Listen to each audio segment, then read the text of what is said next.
मत के दिन ला तजूलो कदमा अबदिन हत्ता युसअल अन अर्बईन। हुजूर ने फरमाया है कि क़यामत के दिन 1 इंच बंदा अपनी जगह से हट नहीं पाएगा। ऐसा नहीं कि ये होगा कि नहीं होगा, कौन जानता है, नहीं नहीं, अभी रात है, ये सब जानते हैं। अगर कोई बोले कि रात नहीं है, उससे बड़ा पागल कौन है? रात के बाद दिन निकलेगा, ये सब लोग जानते हैं। कोई बोले कि नहीं नहीं दिन नहीं निकलेगा, रात ही सब दिन रहेगी, उससे बड़ा महापागल कोई नहीं। रात है ये फैक्ट है, दिन निकलेगा ये फैक्ट है, सूरज निकलेगा ये हकीकत है। मैं बचपन में था ये सच है, अभी जवान हूं ये सच है, अगर जिंदगी लंबी रही तो बूढ़ा हो जाऊंगा ये भी फैक्ट है। चाहे 1000 बाल में आप मेहंदी लगाएं, कुछ लगाएं, बुढ़ापे में बाल सफेद होना है। अगर आपने काली मेहंदी लगाई, खिजाब काला लगाया, तो फिर 2-4 दिन के बाद बाल अधकचरा हो जाएगा, यानी थोड़ा कहीं काला कहीं उजला, और बुरा देखने में लगेगा। इसीलिए काली मेहंदी काला खिजाब लगा के अपने बुढ़ापे को छुपाओ मत। आला हजरत से सवाल किया गया कि हुजूर बुढ़ापे को छुपाने के लिए काला खिजाब लगाना कैसा है? आला हजरत ने कहा था वो हराम है। कहा लोग छुपाते हैं कि सफ़ेद बाल काला हो जाए और जवानी बरकरार रहे, तो आला हजरत ने लिखा था कि बूढ़े बैल की सींग में तेल लगाने से वो बूढ़ा बैल जवान नहीं हो जाएगा। हैं यहाँ कमर झुक गई, रगें टेढ़ी हो गई, और साहब ये दाढ़ी को काला करके उसकी तो रगें टेढ़ी है, वो क्या जाएगा अपनी बीवी के पास? उसकी तो ताकत ही खत्म है। ये काला बाल करके क्या चाहता है वो? ताकत कहाँ से लाएगा? रगें सीधी कहाँ से करेगा? वो 18 साल की जवानी की कुव्वत कहाँ से लाएगा? जब कुव्वत वापस नहीं आ सकती है तो फिर बाल काला करने से क्या फायदा होता है? बाल काला करने से क्या फायदा है? बूढ़ा बैल सिंग में तेल लगाने से जवान नहीं होता है। तो बाल सफेद हो के रहेगा, ये फैक्ट है। मौत आके रहेगी, ये फैक्ट है। कौन है जो जिंदा रहा है? चाहे कोई भी रहे, सबको तो मरना ही नहीं। ये बात तो मैंने कही थी कि जब जिंदगी बहुत मुख्तसर है, इस जिंदगी का सही इस्तेमाल कर ले, वरना कोई नहीं रहा है, तुम भी नहीं रहेगा। अगर मर गया जुल्म करते करते तो सारी दुनिया बोलेगी कि एक जालिम से दुनिया को नजात मिल गई, एक पापी से दुनिया को छुट्टी मिल गई, एक अत्याचारी से जमीन पाक हो गई। अगर इस मुख्तसर से जिंदगी का इस्तेमाल इंसाफ करने, अदल करने, जालिमों का डेना तोड़ने, मजलूम को हक दिलाने, दूसरों का बोझ उठाने, दूसरों का कल्याण करने, माँ बाप की सेवा करने, पड़ोसी की खिदमत करने, समाज वालों की खिदमत करने में गुजार दिया तो मरना तो है ही। अगर तू मर गया तो समाज बोलेगा एक इंसान दुनिया से चला गया, एक जन्नती दुनिया से चला गया, एक शुभ चिंतक समाज का दुनिया से चला गया। और अगर तुमने अत्याचार और जुल्म किया तो लोग कहेंगे एक पापी चला गया, लोग कहेंगे एक बलात्कारी चला गया, लोग कहेंगे अच्छा हुआ एक जालिम समाज से चला गया। जब मरना ही है तो ऐसी मौत मरो कि मरने के बाद लोग कहें कि एक जन्नती दुनिया से चला गया। जरा जोर से बोलो ना सुभान अल्लाह। वो रास्ता है, आदमी आएगा जाएगा, तो आप लोग उसको क्यों देखते हैं? यहाँ देखिए, मैं कीमती बात कर रहा हूँ। अब एक कोई जा रहा है तो सब उसको देख रहा है। बड़ा मुश्किल काम है लोगों को समझाना। जुमा के दिन लोग मस्जिद में रहते हैं, बाहर से कोई पीप गाड़ी कोई आई, सब उधर देखने लगता है, कहीं कुछ हंगामा उधर देखने लगता है। इस कदर तवज्जो से गुफ्तगू सुने कि ख्याल ही न रहे कि बगल से कौन गुजरा, कौन आया, कौन गया। इन्हिमाक चाहिए, तवज्जो चाहिए, गौर से सुनिए। 5 मिनट 5 घंटे से बेहतर है जहाँ तवज्जो से गुफ्तगू सुनी जाए, वरना हम अपना आएंगे, अपना रस्म निभा देंगे, अपनी रस्म निभा देंगे, 5 घंटा बोल के चले जाएंगे। हमको तो मिल गया लिफाफ, हम चले गए। आपको क्या मिलेगा? आपको क्या मिलेगा? आपको मेरा 5000 50,000। और आप अगर बगैर किसी लालच के इस महफिल में आए और आपने दीनी गुफ्तगू सुन ली तो आपका 1 घंटा यहाँ रह के जाना 50 करोड़ के बराबर ये फायदा देगा। इसलिए कि ये रुपया जो मुझको मिलेगा, वो रुपया कपड़े की दुकान में, राशन की दुकान में, बच्चों की स्कूल की फीस में, ईंट सीमेंट गिट्टी फिट्टी में ख़त्म हो जाएगा। और जो आपने कमाया 1 रुपया लालच के बगैर आपने जो 5 घंटा जलसे को दिया, ये वो कीमती सरमाया है जो दुनिया में नहीं, मरने के बाद क़यामत में काम आएगा। अगर नीयत अच्छी रही, इबादत समझ करके अगर आप आए, वरना न दुनिया ही मिली न आखिरत ही मिली, कुछ नहीं मिला, डनाडन हो गए। गौर से सुनते रहिएगा। 5 मिनट की गुफ्तगू सिर्फ एक हदीस में पढ़ूंगा। हमारे चतुर्वेदी साहब बोले कि 2 घंटा बोलना है आपको, इधर एक आदमी बोला कि 2.5 घंटा आपको बोलना है। चतुर्वेदी साहब बोले कि नेपाल में मलंगवा जो 4 घंटा बोले थे उसका रिकॉर्ड आज यहाँ तोड़ देना है। ये बताइए वो रिकॉर्ड टूटेगा अभी कितना टाइम हो रहा है? 1 बज रहा है ना। अगर हम 4 घंटा अगर बोलें तो 5 बज जाएगा। फजर की अजान होती है 3:30 में और साहब नमाज सूरज निकलता है 4:50-40 में। अब बताएं कि हम अगर मलंगवा का रिकॉर्ड तोड़ेंगे तो 5 बज जाएगा। फजर की नमाज कब पढ़ेंगे हम लोग? अगर यही रिकॉर्ड तोड़वाना था तो 10 बजे बैठा देते हमको। क्या भाई 10 बजे बैठा देते और हम 2 बजे तक बोल लेते तो 4 घंटा हो जाता, तो रिकॉर्ड टूट जाता वहाँ का।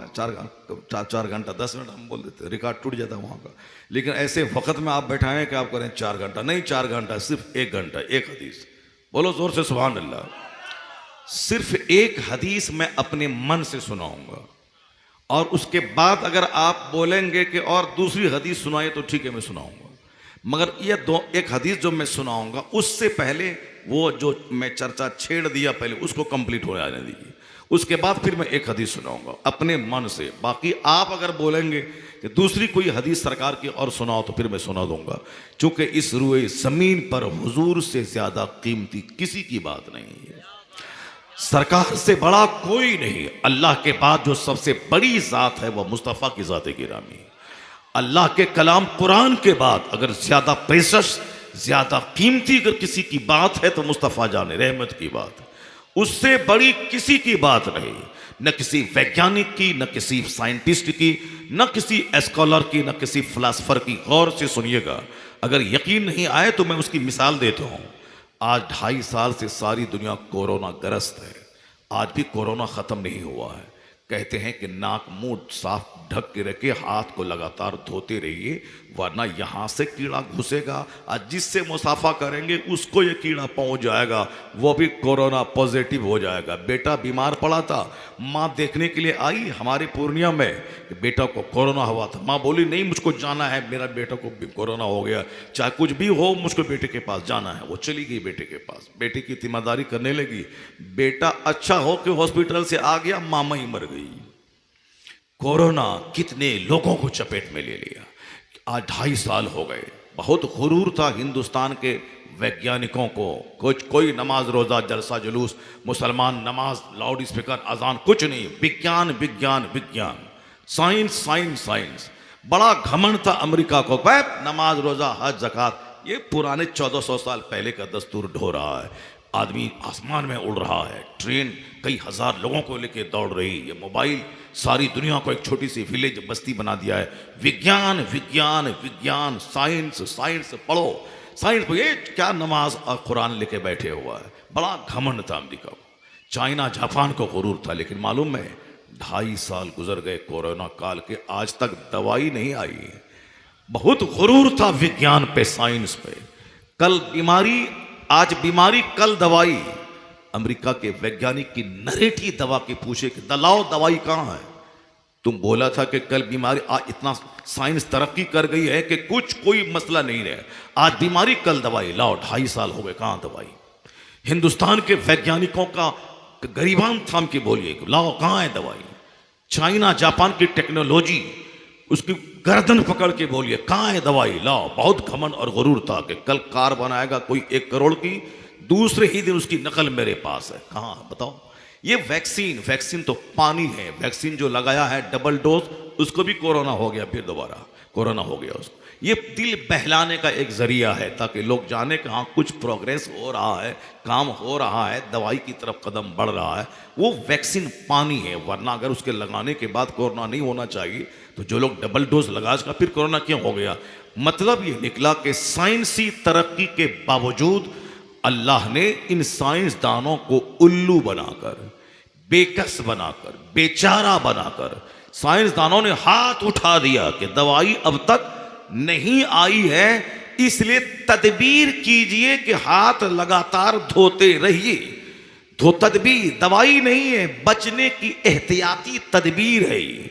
तो आप उनसे कहिए कि यही तो इस्लाम की हक्कानियत की दलील है कि तुमने खतरनाक बीमारी से बचने के लिए हाथ धोने की वकालत आज की, और हमारे पैगंबर ने 1400 साल पहले कहा था 5 वक्त की नमाज पढ़ना फर्ज है, 5 वक्त की नमाज पढ़ और नमाज से पहले वजू करना फर्ज है।